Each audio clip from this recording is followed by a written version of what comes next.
So the FAA's Remote ID Proposal released. My breakdown of this coming right up.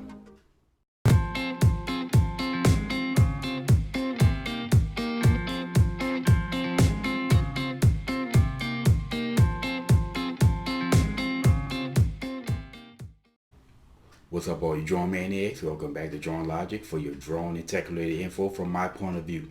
So, on the day after Christmas, the FAA released this remote ID proposal. Now, if you're unfamiliar with remote ID, basically it's a system that the FAA has been trying to implement for I don't know how long, and it's a system in which the drone transmits its information, and it transmits information such as its ID, and I'm guessing the serial number, so that the FAA can identify the drone or the type of drone you're flying, as well as your location and basic telemetry information. And also the remote pilot's position will be transmitted as well, the location of the pilot. Now, this information will be, collected by a service provider and given to the FAA, and this information will also be available to the general public. Now, I don't have a problem with the FAA or law enforcement having this information, and I also don't have a problem with the general public knowing where my drone is. If I'm flying in the air, they're curious. They think, they're, paranoid. They think I'm spying on them. I don't have a problem with people knowing where my drone is, but I do have a problem with them knowing where I am. Real-time information on where I am, because this information can be abused by people, and information has been abused by people. So I just have a problem with the idea of the general public knowing my exact location when I'm flying the drone. But anyway, the FAA released a 319-page document, and it was also accompanied with a diagram. It's still basically a diagram of to try to explain the whole proposal. Now, I haven't read the document yet, and I'm probably going to have to go skim through it to understand stuff that I wasn't able to make out looking at the diagram. But in this video, I'm just going to go specifically on the diagram and try to explain what the FAA is proposing based upon this diagram they released. So I downloaded the diagram, and so let's dive into it. Anyway, the diagram is listed as 3 ways of remotely identifying. Now, there's a standard remote identification, there's a limited remote identification, and there's a FAA recognized area identification. Now, the standard remote identification appears to be the method that the FAA wants. This is the standard method that they are looking for, and this is what they want. Now, in this method, the drone itself transmits the data, ID data and information, which looks like to be a cell tower. And I'm guessing it's a cell tower, because I seriously doubt that the FAA is going to create a grid of towers all throughout the country just so drones can communicate. So I'm guessing the drone is going to communicate to cell phone towers, which means that a drone is going to have the technology built into it to do so. Something that's currently not the case now. And also the pilot's information is going to be transferred also to the internet. And I'm guessing that pilots now, if you're flying your drone, you're going to have a phone or a tablet that's basically data enabled, that's enabled to connect to the internet with data. Now, all this information is going to be collected by some remote ID service provider. Now, I don't know if it's going to be one specific entity that collaborates with all the cell phone companies and collects that information, or is it the cell phone companies themselves that are going to transfer this data to the FAA, or is it going to be a company that does some new cell phone company that does nothing but deal with remote ID? How they're going to implement this, I really don't know. I mean, I would have to go into the documentation to actually figure out how they're going to do this. Now, this service provider, whoever they are, and they're going to be very happy, the service provider hands the information off to the FAA, and they transfer information back and forth with each other. Now, this information will be available to law enforcement through the FAA, and the general public also have access to this information from the service provider, which information is going back and forth between them and the service provider.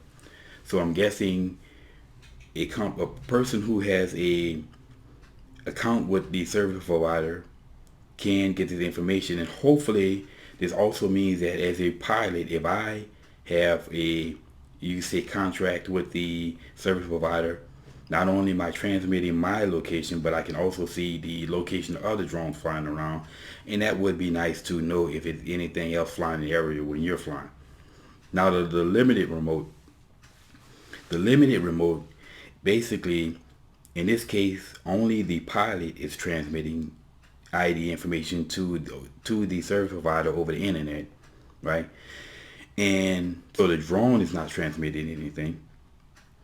And the same rule applies. That information again is shared between it's transferred back and forth between the service provider and the FAA. They're consistently communicating back and forth, and law enforcement also has access to that information through the FAA, and the general public also has access to that information through the service provider.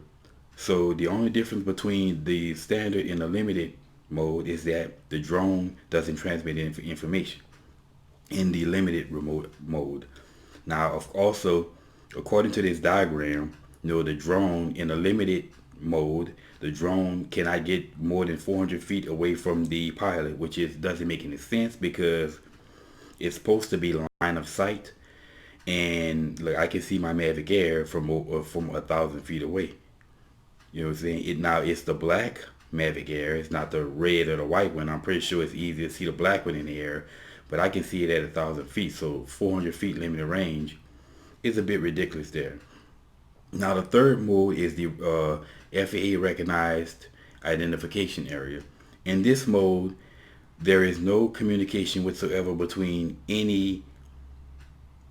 basically between a pilot and the service provider.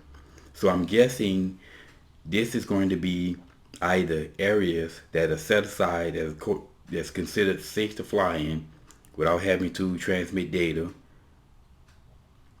and it's also some areas that's going to be set aside for something like flight clubs, people who are in these clubs where they fly together, which I've never really seen in this area.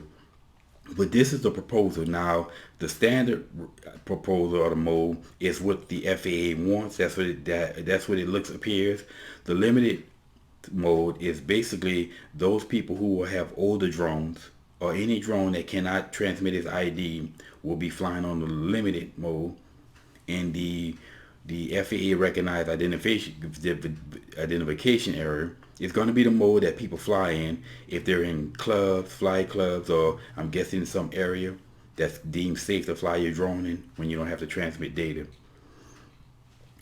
Now, looking at this diagram, I really have mixed bag about this whole proposal because it doesn't make any sense. There's an old saying, those who know how will always have jobs, and those who know why will always be their bosses.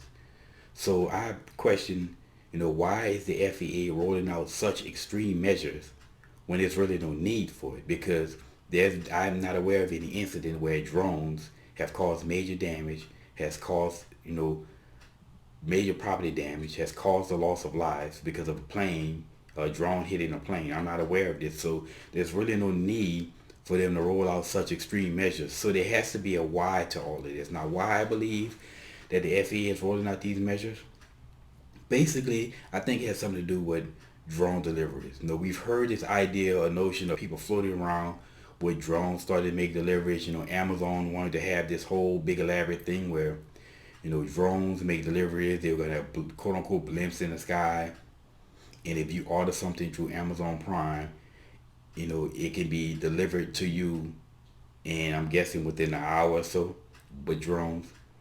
And we've also had the idea, and I've seen, videos of drones making, delivering pizzas and stuff like that. So I think drone deliveries are starting to ramp up, and I seriously doubt that the FAA somebody in the FAA had this bright idea on Christmas Eve, and then they rolled it out the day after Christmas. So they've been working on this, and I'm pretty sure they've been working with companies, collaborating with companies on how we're going to implement this whole drone delivery thing, as well as getting, having contact with service provider, how we're going to implement the transmit of the data. So to me, this has something to do with drone deliveries, and they're trying to figure out how we're going to get this done and how that we're going to maintain safety in this airspace. If you have an airspace being shared by drones, pilot people, remote pilots flying these drones, as well as autonomous drones making deliveries. You gotta have a lot of traffic in the air that can be dangerous, because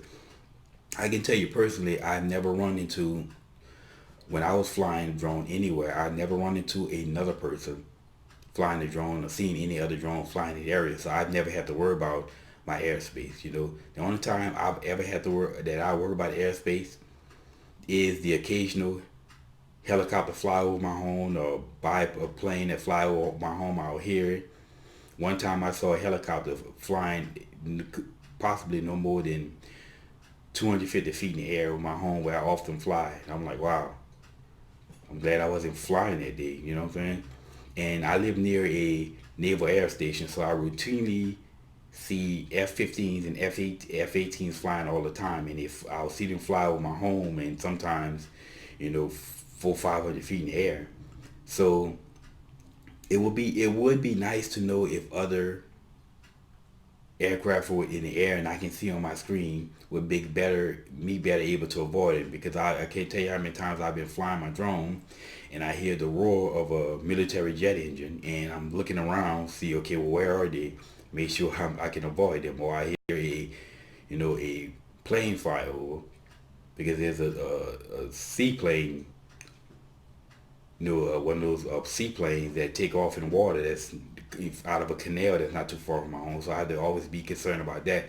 So in that regard, it would be nice to know if something is out there. But again, there has to be some reason why the FAA is rolling out such extreme measures. It can't be, well, we just want to have this, because then I'll have a severe problem with that. I can understand if we want to maintain safety, if we're going to start implementing drone deliveries in the skies, I can live with this. But I can't live with this if it's just they just want to inflex their rule, inflex their might. And this is something that's common amongst government. Now, I suggest that everyone, contact the FAA, because and make your voice heard, because right now it's just a proposal, and they're accepting people's input like they've always done, which that's a good part of the FAA. But I'm definitely going to make my voice heard, and if it's just them rolling out extreme measures for nothing, I'm definitely going to be opposed to this.